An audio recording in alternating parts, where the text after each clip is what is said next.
As a student in the College of Fine Arts, Sean Hayes was a piano performance major who also studied theater and voice.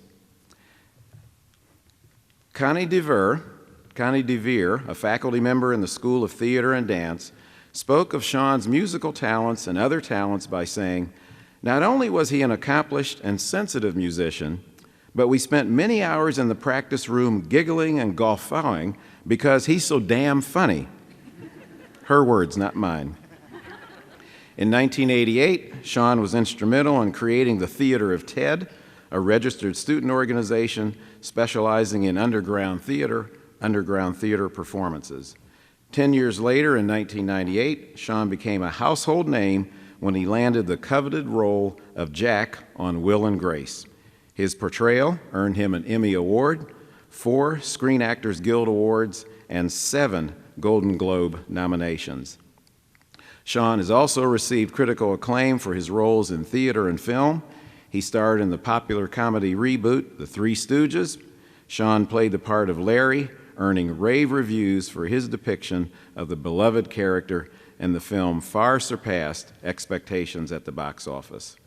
In 2011, Sean made his Broadway debut in the wildly successful Promises, Promises, for which he received a Tony nomination for his performance.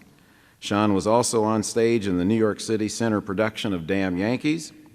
Sean can be seen in multiple episodes of the NBC sitcom Up All Night. He also made guest appearances in recent seasons of Parks and Recreation, Portlandia, and his show Hot in Cleveland. Sean received the university's Outstanding Young Alumni Award in 2002, and he continues to serve as an ambassador for Illinois State. Sean, could you please join me at the podium?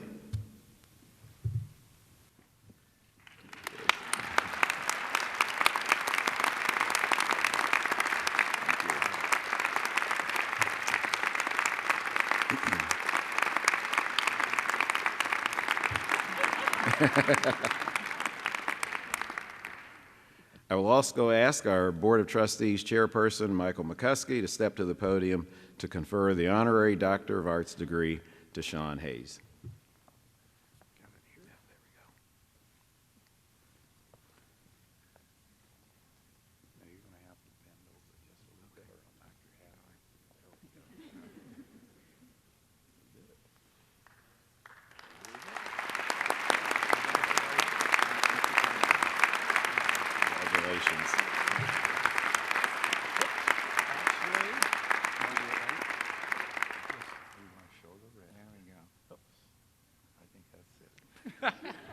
Ladies and gentlemen, Dr. Sean Hayes.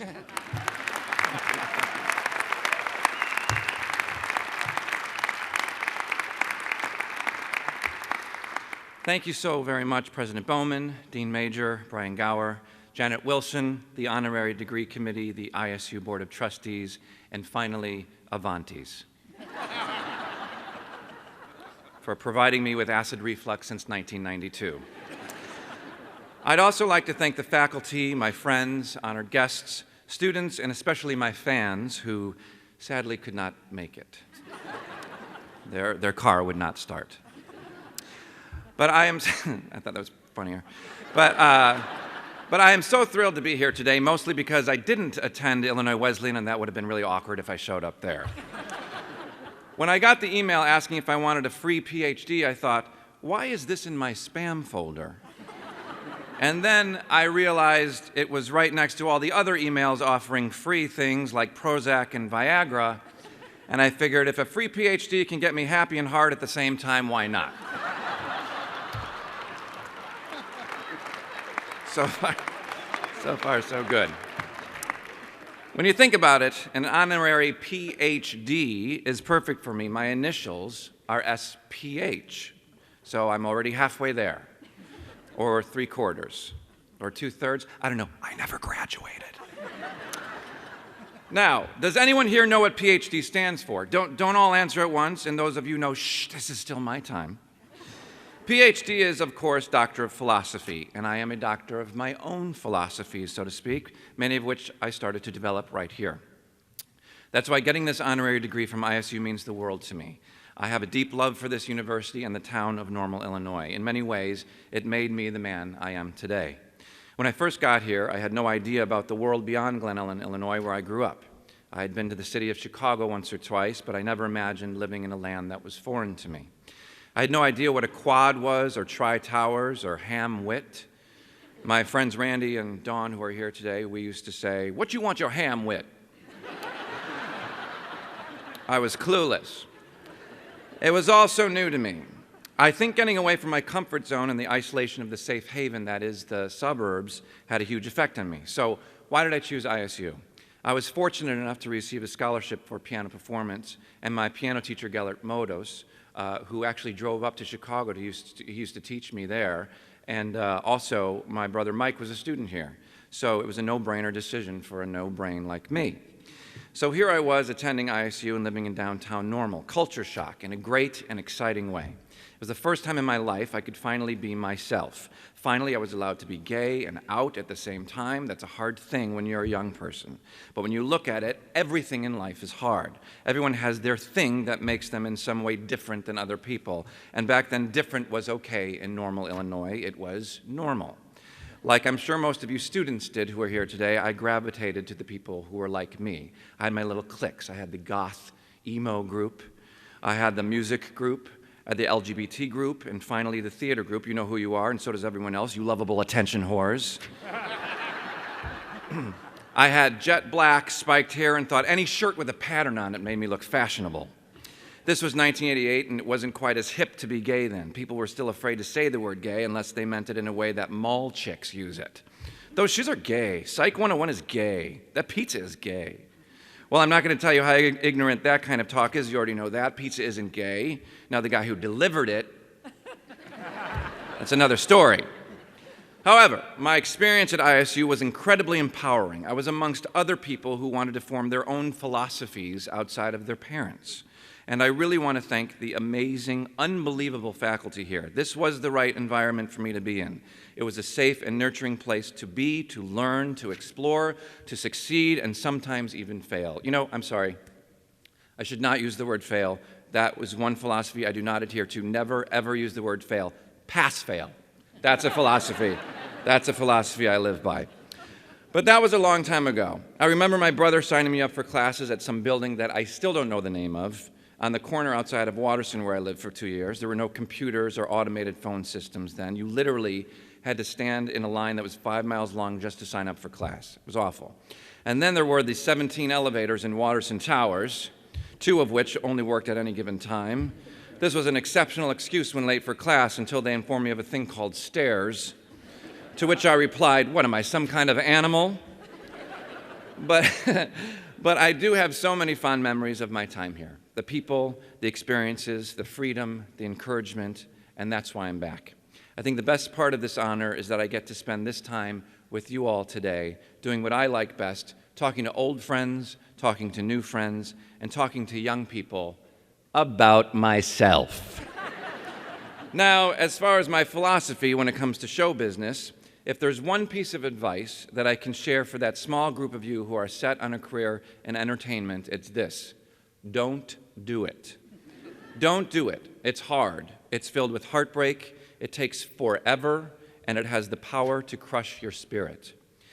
Now, after hearing that, if you still want to do it, you will, and you will probably be very successful. Why? Because it's part of your genetic code. It's in your DNA. You can't not do it. But do it because you have to, because you love it, because you have something to give, not because you're looking for something back. The truth is, the flashy prizes are nice, but the real rewards in life are the ones that you give yourself every day. If every day that you get up and pull together the courage to look into the mirror and like the person who is looking back at you, that is a good day. If you still like that person at the end of the day, it's been a great day. If you don't have a mirror, there's literally nothing I can do for you. Now, back to me and my honorary PhD, which, by the way, just so you all know, I'm dropping honorary as soon as I leave here. And my philosophy when it comes to success. The real secret is that success is available to everyone. What seems like an exclusive club, in fact, isn't. All are welcome to become successful. No one is better than anyone else. You just have to become a figure-it-outer.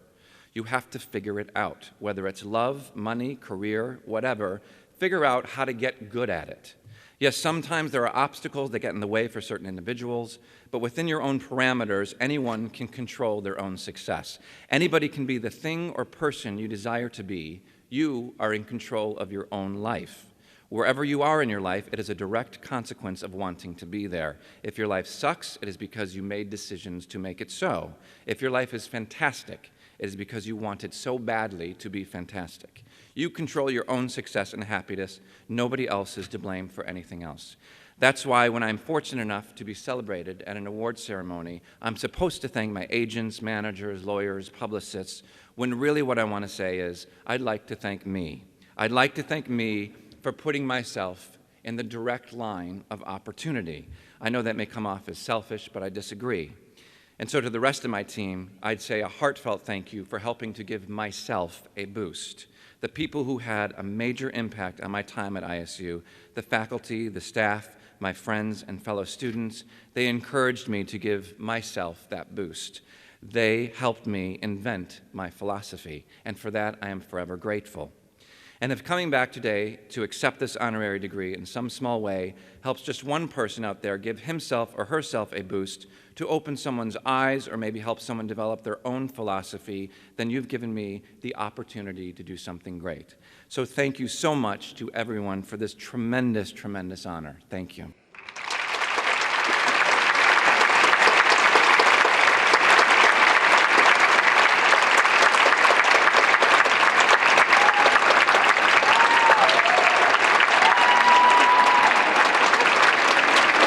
Pretty awesome.